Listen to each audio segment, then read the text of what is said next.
Very good evening to everyone out there, and good evening to you, Ben. How are you? Good evening, ladies and gents. Yeah, good evening, Peter. I am good, thank you. Very good. I Yes, am I am so looking forward to this. that's awesome. I know it's a late one for us here in Europe, isn't it? But it's It's, a late shift. it's way past my bedtime, man.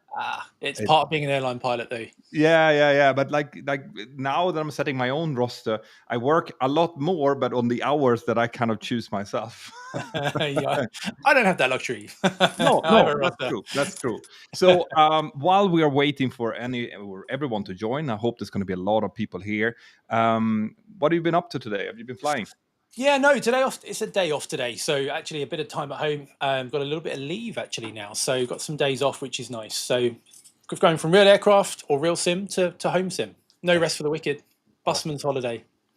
Right. So let's just jump straight into it, right? Yeah. The reason that we wanted to do this video or this live stream today was that I did a video a few weeks back about the load reduction device. It's a device that is present on Boeing 737 Maxes and Airbus A320 Neo aircraft, and also I believe some 777s and the 787. And I'm going to go into a little bit about what that is, but we got a lot of feedback. Right, there's a lot of questions about this, and how would you deal with it in case that would actually happen to you if the system would break down? And so we thought, well, I mean, the best way is to show people, right? Absolutely. And this is kind of what we do. I mean, you and I, we are doing this in an actual course, a virtual 737 course that we have created, where we are kind of explaining things like this, and you'll see up here somewhere there's a QR code if you're interested in checking it out, where we're going through like hours and hours, tens. I don't know how many hours of course material. Yeah, it's over 10 hours. We've got 10, well, 12 modules in total that Yeah, take you from zero all the way through to learning how to fly the 737 and the Max and the as max really now. we do. Exactly. And I mean, we thought since we've added the Max to the module, we might as well show you a little bit about, how our instruction works. Yeah. So, Yeah. but before we get to that, I just want to, for those of you who maybe have missed my video about the load reduction device, the LRD, just to give you a little bit of an overview of what that is. All right. So the 737 Max and the Airbus A320 Neos, they have slightly larger engines on them than the older, the next generation, and the classic Airbus A320 family did. The reason for that, obviously, is that they are more efficient. The bigger bypass ratio you have, the bigger engines you have, the more efficient, more fuel efficient they become. But the problem with that also is that you get a larger and larger fan. And if something would happen to that fan, that might cause more vibrations, serious, severe vibrations. And in the case of the Max and the Neo family, those vibrations could be so severe, if you would lose a fan blade, for example, that it could actually damage the wing structure, the pylon, and the engine in itself.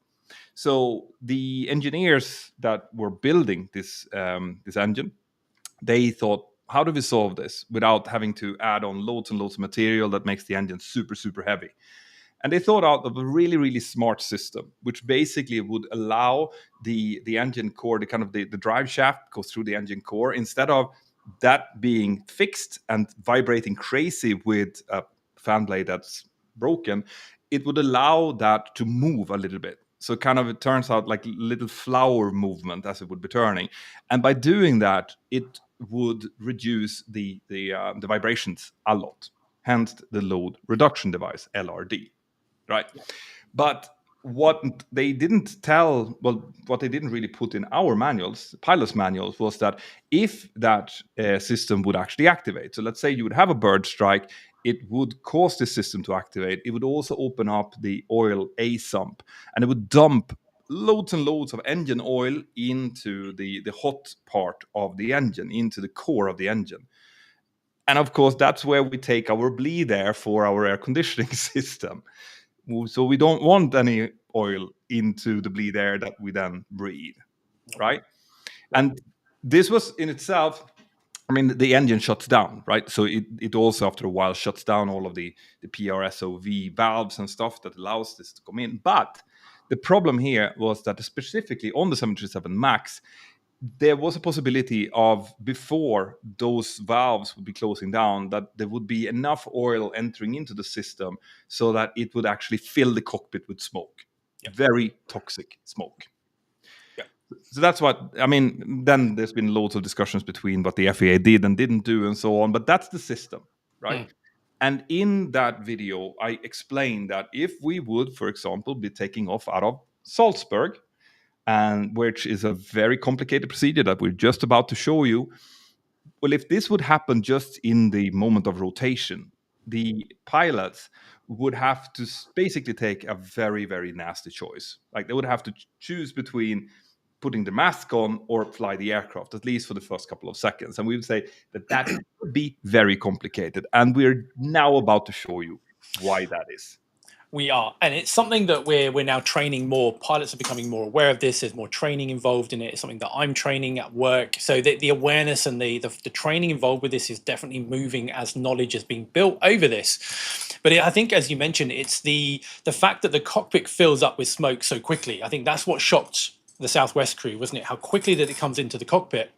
And how that affects us as humans, watering eyes, your lungs are burning, all the while you're trying to deal with this engine failure that's just happened. So this is the challenge that we've got, and this is what we're going to kind of show you. So we can't simulate smoke, but what we can do is kind of show you what we would be doing when we have an engine failure in Salzburg. We're going to brief it. We're going to take you through the real world procedures that we would use, and then you can kind of use your imagination to go, wow, this is busy. And imagine now smoke and everything else getting involved. It's a tough day at the office. It's a tough day. It would be a very tough day in the office, and you see just how complex this is with no smoke. But it was a good point you pointed out that this has actually happened twice already. So two different crews, both for Southwest, interestingly, have had this system activating, and have had one in the case. I think it was done in Havana. The smoke came into the passenger cabin, and in the other, it came straight into the cockpit. Yes. So this is something that has already happened, which is why I wanted to highlight it to you guys, my colleagues. Absolutely. And we've got an action-packed session tonight for you. So what do you reckon, Peter? Without further ado, shall we jump into the sim? Absolutely. Let's do it. Let's take our seats. So it'll take just a few seconds here to load it up. It should be with us. There we are. There we go. So welcome, ladies and gents, to the 737 MAX. Here we are at the holding point in Salzburg for runway 15. And we are going to sort of walk you through what we're going to do. And this is something that we would do. Like if Petra and I were flying together this evening out of Salzburg for runway 15, we're going to kind of go through a bit of a briefing that we would really do in real life. And it's really needed here. Yeah, it really is. And it's one of the things that when we train pilots to fly out of Salzburg, because it does need its own training, one of the real key kind of elements and takeaways that you want the pilots to walk away with is that when they line up on the runway, in your mind, you've got to be ready for this engine failure. And if it doesn't happen, great. But if it does, you're in that right frame of mind, really ready to action what we're about to go and do, because it gets busy very quickly. I just can't get over how good looking this cockpit is. It is a really nice looking cockpit. I know the overhead panel is from the 60s, but it doesn't matter. I just want. I can almost feel the smell of it. Yeah. The new ones we're getting have that new car smell as well. Yeah, the old ones more like old feet. But right. So what we'll do, so we've started the engines, obviously, and obviously the MAX engines, they have their own unique starting process, which we cover in the MAX conversion course, in the pro course that we do. So if you want to see more of that, that's all built into that. So we've started there, we've taxied out, we've done the before takeoff checks. We're now at the holding point, kind of ready to go. Kind of simulating that we don't really know what's about to actually go and unfold in front of us. But what we will do is we're going to brief it and we're going to prepare for it. Now, when we do a departure out of an airport, we fly something called a SID, a standard instrument departure. And that gives us a specific routing to fly and altitudes to hit so that we fly according to airspace and speed restrictions and so on, noise requirements. But what they don't really do is cater for an engine failure, because when we lose an engine, our climb performance is obviously massively reduced. So to cater for that, we have something called a special engine out SID, or maybe something you've heard as an emergency turn procedure, where if you went straight ahead, you're going to hit something. So we can't have that. So we have to have a special departure that we would fly if we lose an engine. And Salzburg is no exception. It has quite a complex one, and we're going to kind of go through that together now. And I'll talk you through. So we'll bring it up on screen, and you can kind of follow us through with this. So we've in the FMC or in the computer here, you can see, if I just zoom in a little bit here, sorry, if I just press that button, you can see that this is the departure that we would fly with all engines working, everything doing its job. We're going to go and fly this, and we would have briefed this already, but we're not going to be flying that.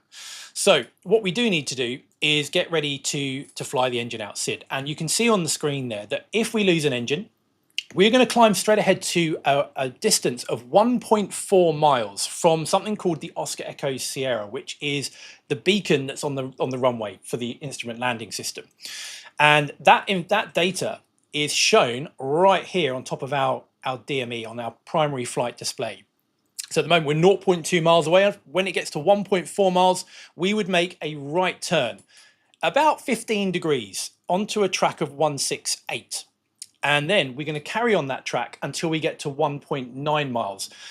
But the key thing to remember here is that from 1.4 to 1.9 happens like that. It happens so quickly, to the point that if you're not ready for it, you're going to miss it. So Petter's job as pilot monitoring today is to make sure that I don't miss it, and if I do, he's gonna very much remind me. So and what I've done in our FMC, we've got the fixed page, and I've put in this waypoint, this Oscar Echo Sierra, and I've put a 1.4 mile, it rounds it down in here, but 1.4 miles and a 1.9 miles, and you can see that being reflected on our navigation display. So 1.4 miles, you can see, is pretty much right bang at the end of the runway. That's how quickly that first little turn comes upon us.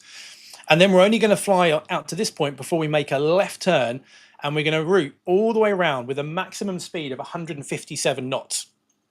And the challenge there, Petter, isn't there? Because the flight director is going to command up to V2 plus 20 knots. Now, correct, which is a problem. Safety speed. And it could fly up to 20 knots on top of that, which would be 165. So we could be too quick. So how do we overcome that? Where would you be looking? Would we follow our flight directors?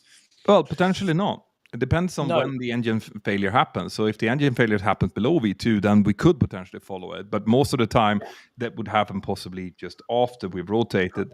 And then we can't use the flight director, at least not fully. So you have to pitch above it. Basically, just pitch for the speed that you need. So in this case, it's going to be a little bit... maybe it's important here to explain why the speed is so important. It has to do with turn radius, and I've seen in the chat we've got a lot of questions about, well, why would you turn right when there's clearly a mountain there, and that's very perspective. Like it's a very good question, and that also has to do with the turning radius. So we can only turn with 15 degrees of bank in this case because of the engine failure, and because of that, we need a little bit of right turn before we make the left turn, because as you can see on the outside of that turn, you have not just one, but several little mountains, and we don't want to hit any of them. No. So this is actually this one here that you can see that I'm pointing to here. This is the one that actually kind of would cause us a problem. And when we're flying this in a real sim, and we're training crews on it, if we want to demonstrate, if we demonstrate it and fly too fast, you'll actually start getting terrain warnings off that mountain. We get too close to it. So to give us a little bit of space, we counterintuitively turn towards the terrain, because there's enough space to do that, and then that just opens up the arc and just gives us a bit more maneuver margin. But it's a very good question and very observant. But as you can see, we're only flying it for a very, very short period of time. So we're literally coming out here, and then we're going to make our left turn, max 157 knots, 15-degree angular bank, and we're going to set that on our mode control panel. So each little notch here is 10 degrees. So I will change that. So that's 10 to 15 degrees. And that will enable me to follow my roll flight director that will be on here. And once I'm going to try and get an autopilot in. So one thing to point out here is that I'm going to be flying this, actually flying it single pilot, because I've got to not only fly the airplane. What could go wrong? I've not only got to fly the airplane, put the rudder in, I've also got to be adjusting angles of bank and adjusting headings, which normally if we're in a two-pilot, Petter would do. I would call for it and Petter would do it, but he can't control my mouse at the moment. So I'm going to be doing it. So we'll see how that kind of pans out because I need like three hands here. But I have every faith. I'm sure we'll make it work. But yeah, once I've got that turn going, we'll try and get an autopilot in, and then we'll start diagnosing the fault. So I will state malfunction. Petter's going to walk through, diagnose that fault to make sure we've got the right one. And then we're going to run through any memory items that we might have. And then we're going to route inbound to a beacon, an NDB called Sierra India, which is going to be just behind the runway. And once we're inbound to that, that's when we can start what we call bugging up. So we move our speed bug using our speed knob here to the up, and I'll show you that. And that will enable us to pitch down slightly and allow the aircraft to accelerate so we can start retracting flaps, reducing drag. And now we're pointing away from terrain. And now after the Sierra India, we're then going to basically backtrack the approach. We're going to make a right turn and we're going to fly out to the Sierra Bravo Golf, which is a VOR in just north of Salzburg, where we would route towards. And we're going to climb to 6,000 feet. So that's kind of what we're going to try and do. In reality, would you want to come back in here on one engine, Petter? No, absolutely not. For the single reason that if I'd have to go around again single engine, I would have the same kind of mountains to worry about. So no, I would not go in here single engine if I had a choice. No. Now I should be mentioning here as well, because I see a lot of people are mentioning that in the chat. Yes, we are running a little bit later today because we want to kind of spread these lives out to different audiences. So we thought, North America, let's cater for them. We're probably going to do an Australian one coming forward. That's going to be in the morning. So yeah, we're going to be changing around the times a little bit. Yeah. But this is like what I would like you guys to think about here is how complex this maneuver actually is when we fly it, and then picture that with a cockpit full of smoke, with your masks on, or even worse, if you don't have your mask on and you're breathing in that smoke, together with the natural stress that would come from dealing with an engine failure, the asymmetric thrust of it, all of that. Yeah. So just you spoke about it in the video, Peter, but just to kind of highlight where that is. So if we're strapped in the jet here, we're kind of flying it. The actual mask, they're quick don oxygen masks. So we would reach down and we would kind of pull that out, and then by squeezing the little red bits there, the actual head strap inflates so that it's easy to place over your head. And when you let go, it cuts off the air supply, and the elastic straps then kind of contract around your head. So you can do it one-handed. But when you're flying single engine, the surprise and startle factor, the human factor element of this, it obviously just adds another element of difficulty here. Sure. But not to say it's impossible. But right, what do you reckon, Peter? Anything else we need to speak about here before we start thinking about lining up on this runway? No, I think people want to see us fly. Let's go flying then. Cool. So what we'll do is, now we're ready to go. Shall we do the before takeoff checklist? We'll do the flow first of all. So we'll go below the line. Below the line. Right. So this takes into account that we've just been cleared to enter a lineup on the runway. So when we have done that, we're going to do the below the line checklist, which is MCP. Okay. So A is set. The transponder is TARA. Strobe lights. And we will put those on. And holding on landing lights. Holding on the landing lights. So, and again, in the pro course, you get access to all the checklists and flows. So you'll have all of these as ebooks that you could download. Right. So let's do that. So we'll get the clearance. So Butter 01, you're clear to line up and wait. Runway 15. Clear to line up and wait. Runway 15, Butter 001. Okay. So confirm read back, Petter. Yep, we're clear to line up and wait. Runway 15. Okay. So we are clear on the left. And we are clear on the right side, sir. Okay, let's go. We've done the checks below the line. We've got a bit of thrust. Now the max, the residual thrust on the max is actually pretty high. So generally we don't actually need much thrust to get moving. I've been at over 70 tons taxiing, and just idle thrust, it just quite happily moves. It's something to be careful of for sure. Yeah, and it's another peculiarity with the Leap 1 Bravo engines. Yeah. Check. So that's the RSAT. That's the runway situation awareness tool that tells us that we're approaching runway 15. So we're not going to get on the wrong runway here, which is always good. So I'm just going to line this up. No, we don't want to stop. Let's get that lined up.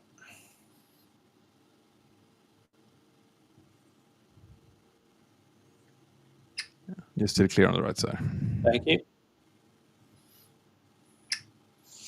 Doesn't like lining up here. We just get it lined up. It's going to use a bit of asymmetric thrust as well to help get it around the bend. Okay, so while we're here lining up on the runway, let's have a little look at some of the terrain. Checked. Okay, so here we are. This is what we see. It's a beautiful part of the world, and this is what we see when we're lined up on the runway. But obviously, this terrain dead ahead here is what we would not potentially be able to outclimb if we climb straight ahead with an engine failure. So we're going to climb straight ahead and just go out towards the right just for a little bit before opening up that arc, before coming all the way around inside of this mountain here and coming back towards basically just to the north of Salzburg. Yeah. Now, yes, Peter. No, I was just going to say that I have actually on Mentor Pilot, one of my really old videos, I did a circling maneuver into Salzburg, which I on purpose screwed up, so that I had to do a terrain escape maneuver over that hill on the right-hand side. Nice. So there is, like, if you want to see me in a real simulator doing this terrain escape maneuver with 2 engines, I should say, it is there. Nice. Hopefully not that. And talking about terrain, actually, for those of you that want to try and emulate this in their own sim, I'm using the iFly sim at the moment. And this is not specific to iFly. I think this is a Microsoft issue. But I would go to your terrain inhibit switch and turn that off. So it says terrain inhibit. Something we would never do in real life. But if you don't do it, it will shout terrain at you all the time, which is not what we want. No, this would probably be one of the last places on Earth that I would turn that off. No, exactly. But yeah, if you want to do it here, do it. Now, the other thing I will say, just from a practical perspective, there is a facility to program failures into the sim, but they're not. I can't get them to work. We can't get them to work. So what I'm going to do is just going to make sure we shut down the engine to simulate the engine failure. How it happens is irrelevant. We're actually looking at, as long as the engine does fail, that's what we're looking at today. Okay. Crabon is about to explode unless we take off soon. So let's talk about something unrelated for a little bit longer. All right, let's go then. Okay, so Butter 01, you are clear takeoff runway 15. Surface wind is 150 degrees, 5 knots. Clear for takeoff runway 15, Butter 001. Okay, and we'll complete the checks. Landing lights. They are on. All right, so you ready? No, so before takeoff checklist complete, and I'm ready.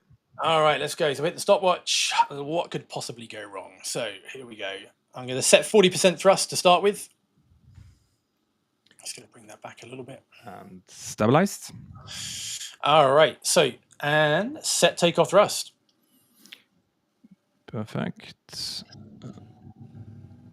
Okay, so takeoff thrust set, indications normal.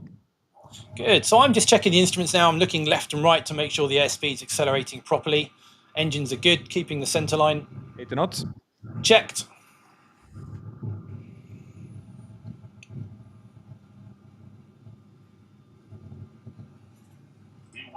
Rotate.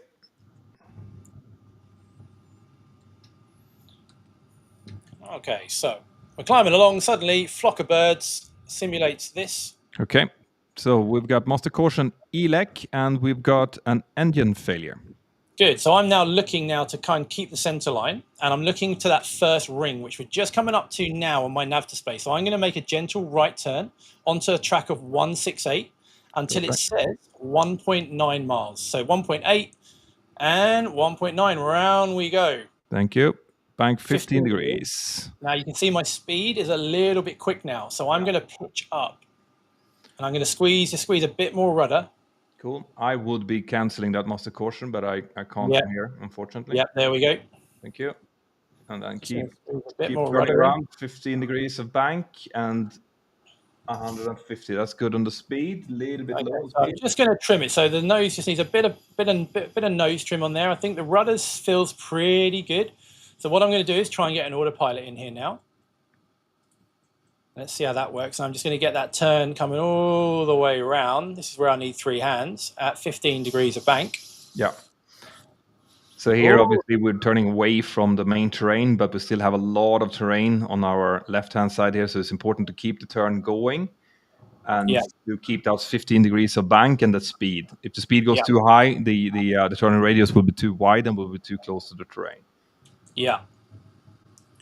So now I've got everything kind of under control here at the minute. So the speed's coming back up. We've got 15 degrees of bank. I've got the rudder in. My workload now is starting to reduce a little bit. So that's now where I would say to Peder, okay, let's state malfunction. Okay, so we've got very low N1, we've got very low EGT, we've got a cross bleed indication and almost no N2, no fuel flow. There's no vibrations, but of course, in this case, we are smelling some smoke and we're also feeling some vibrations here that we can't really simulate.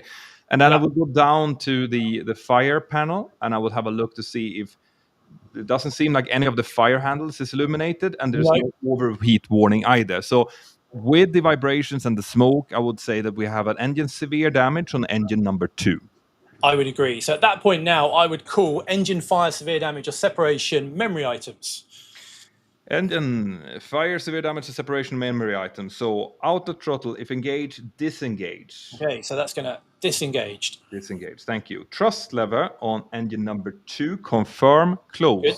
So I put my ham on it. Petter will make sure that I've got the right one. And I would say confirm and then close. Good. And that's super important to confirm. Otherwise, you might be taking off the wrong engine here. You don't want that.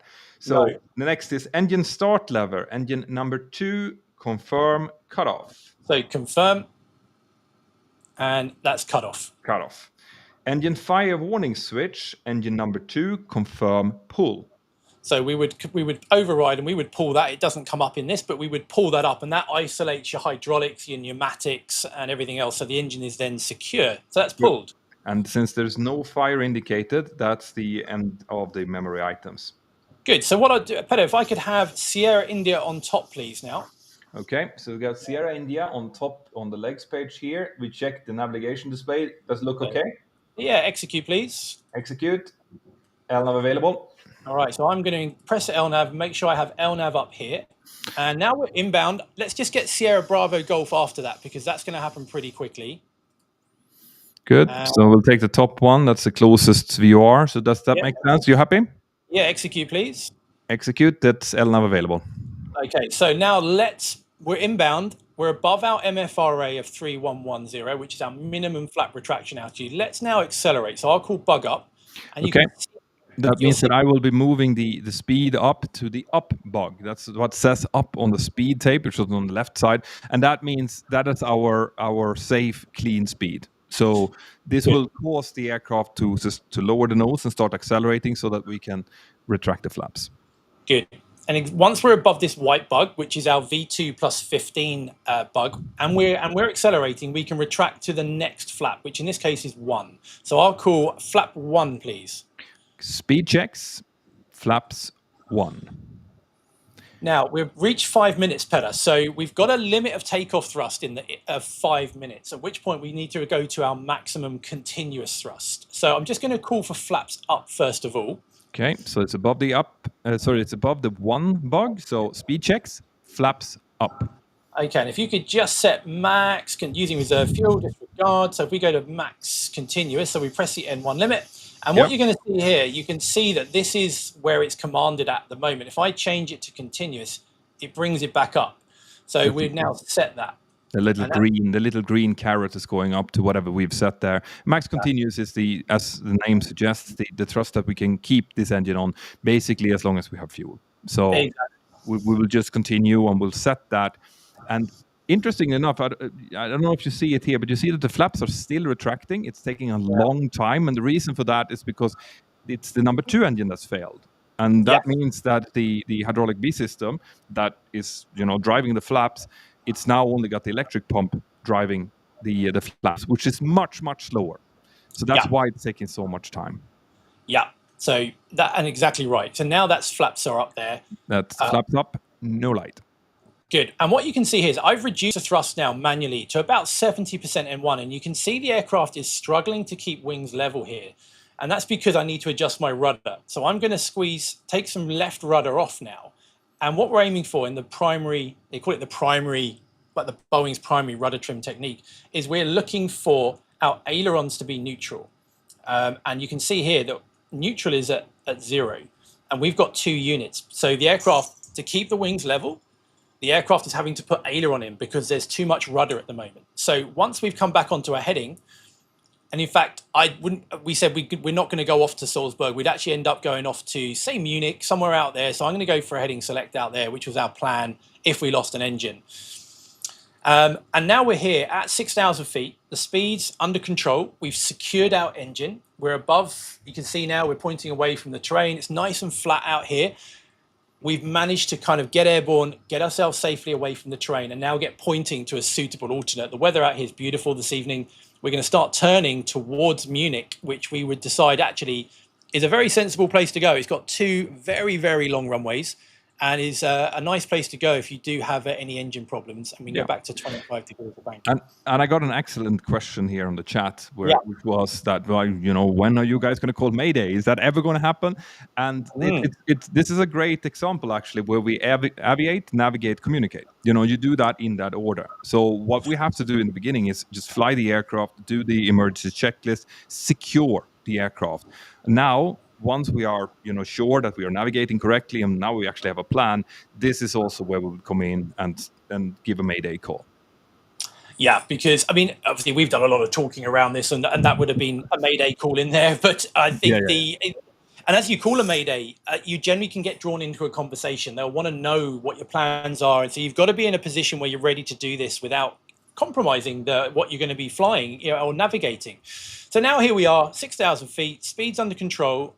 The rudder now is looking, you can see the ailerons here are giving us a nice neutral aileron, so we're not having to put any aileron in here to keep the wings level. The rudder's in trim, and we're now safely moving away. This is where we would now call for a checklist, and we would start then going through the remainder of that checklist. Yeah. But you can see, if I just pause us here, you can see that it's busy. We're working hard, and it's not easy. And then you throw in smoke coming in through the vents, you may be starting to cough, eyes watering, trying to reach down to get that mask. It gets, it really does get challenging. Oh yeah, I mean, you made it look easy now, but this is probably one of the more challenging things that we do, because only dealing with an engine failure in itself just after takeoff is hard, right? This is what we test pilots on when we have the recurrent checks to make sure that they can actually handle that. So that's just climbing straight ahead, following a relatively simple emergency turn. But if you add on these kind of procedures that you also have to do slightly outside of the flight director, and then you add on using masks or with a smoke-filled cockpit, I mean, I don't know. What do you think? What would happen? Like, how many crews would actually, like, on the first try, without being prepared for that, actually get do a good job with it? Yeah, it's going to be tough. And I think as we said at the beginning, you're kind of looping back around to that. It's all in the prep and the mindset. I think if you're ready for it and you go, this is going to happen on this departure, and you press toga with that mindset, then there's a fighting chance it's going to work well. But if you're not in that mindset, which a professional pilot wouldn't, would hopefully be in that mindset. But if it's not, it's just you can imagine how it could fall to bits very, very quickly. Yeah, absolutely. Yeah, it's like these are the kind of things that I love talking about. By the way, this kind of making this kind of instruction. I see we're getting a whole load of really, really good questions in the chat as well. I would love to have the time to go through all of these questions, but I can guarantee you that most of the questions that you are asking is actually answered in that virtual 737 course that we have done. This is, I highly recommend you, if you're interested in any way, shape, or form about learning more on how to fly your home simulator professionally, or even if you're just interested in learning more about how we do normal procedures, and to some extent also non-normal procedures, this is what you definitely should check out. I don't know, I would like to add a little bit about what happened after the video that I did about the LRD, because there was a lot of ruckus happening out in the industry after this. A lot of people, a lot of pilots had read the bulletin that Boeing produced, but had not actually understood how bad this could be. So I've gotten a lot of feedback over LinkedIn and all over the place, where people have been, reaching out and said, this is terrible, what can we do about it? But there hasn't been any official from neither the FEA nor EASA reaching out to talk more about this. Unfortunately, I was hoping that was going to happen, but I basically had two aims with making that video. One was to get the FEA to start moving and following their own investigators' recommendations, but also to inform my colleagues out there that this system exists and it can behave in this particular way. So at least one out of those two did happen, which I'm super, super happy about. Yeah, I can say from firsthand experience that seeing crews, their awareness of it since the video's gone out generally has massively improved. So that's a real plus, real plus. But it's an interesting topic, and it is fascinating, and it's amazing how these things can really kind of sneak into the operation and change an operation. Once, I would imagine I could foresee where some supplementary procedures are going to be put into place to try and protect this, you would hope. But as long as crews are aware of it, as long as we're aware of the threat and how to manage it, then we can still fly safely away. But it's part of being a professional pilot to deal with these challenges. It's about having the resilience to do so, but having that knowledge beforehand makes all the difference. You need to. Otherwise you are resilience. Yes, sure, it helps. But if you're not aware of a system like this or what's causing it, you're going to have the chances of your resilience being enough is going to reduce dramatically. So it's super important that everyone understands about it. But I got another really good question here in the chat, which saying this virtual 737 course, is it any good if you're new to flight simming? Should you be? Is this really, really advanced? And the answer to that is no. This is how we teach. The way that you see us now, we talk pretty quick, but we do tend to really go into explain each system and why we're moving each button, right? Yeah. So we go through that in excruciating detail. And of course, with this course, you'll always have the chance to go back and review each step. So you will be, if you go through it, you will be able, the learning curve that you will go through if you go through this course and actually listen to it is incredible. You'll go from not understanding why you can't get your 737 working until really understanding why you're doing what in the shape of a few weeks. When you do this, it's going to change the way that you use your simulator for sure. 100%. And some of we get so much positive feedback from people that have done this. And I think the common thread here is it kind of unlocks people's potential here. I remember when I started flight sim, you end up getting frustrated because you're not quite sure why something's working, or one day it does. And, no matter how much software or hardware you make it to make your experience as real and as fun as possible, unless you know how to use it properly, it doesn't work. And the feedback that we've got is just saying it unlocked me. I wish I'd done it 10 years ago. That's I think the real, what we aim to do, wasn't it? It was to bring real training and the real insights to flight sim. Yeah, and it's been amazing to see the transformation. Yeah, and we're going to be doing more of these things. By the way, I miss live streaming. I love doing this, and I love hanging out with you as well, Ben, because obviously me and Ben have exactly the same background. We were both 737 type rating instructors and type rating examiners, even though I at the moment are on a break. But Ben, you're still working with crews to this day. Very much so. Yeah. So I mean, doing live streams like this together with you and having someone to kind of, bowl the questions against and talk with is just fantastic, and it's going to be more of that. And we are in the midst of planning for a podcast. So guys, if you like these kind of talk, we're going to be talking about all sorts of things, about what's happening to us personally and all the things, but it's going to be around the subject of decision making from a pilot's point of view. So I think that if you like this, what we did today, you're going to love what we're about to release as well. And of course, I hope that you're checking out both of the channels. I mean, Ben is one of our newest presenters on Mentor Now, and he's learning a ton, aren't you? It's a steep learning curve. I feel like being a cadet again during the type rating, so it's great to try something new. But Petter's, he's a hard taskmaster. He has the whip out, and it's tough. I promise you that we're going to get ourselves. I'm going to rent a simulator, and then you can whip me instead, because it's been a year and a half now since I was in the cockpit. So I need to get back. I'm actually renewing my type rating soon. So nice. I'm going to need some tutoring before I do that. Revenge will be sweet, Mr. Hornfelt. And on that bombshell, I don't know. Do you want to add something? I think that we've kind of covered what we wanted to cover today, right? No, that was fun. That was cool. I'm glad we're pointing in the right way and we're not in a mountain somewhere. So I think that was fun. Yeah. Yeah. So thank you everyone for being here. It was awesome to see you all. Yeah. I couldn't say it better myself. Guys, thank you very much for tuning in. I hope that you've enjoyed it. I hope it's answered a few of your questions about how we deal with these things. We can go into even more details if you guys want. And by the way, let us know in the comments if there's something that you would like us to cover, right? Absolutely. Is it something technical or non-technical or whatever? Anything that you want us to do, we listen to you. And this is also why I love doing live streaming, because you get to hang out with the community in a completely different way. Yeah. So yeah, no, I don't have anything more to add. So I think we just say good night, right? Because man, my kids are going to school in like 6 hours. So. Yeah, that was awesome. Yeah, thank you everyone for being here. I hope you enjoyed it. We loved it. More to come, and we'll see you next time. Bye bye. Cheers, Peter. Bye.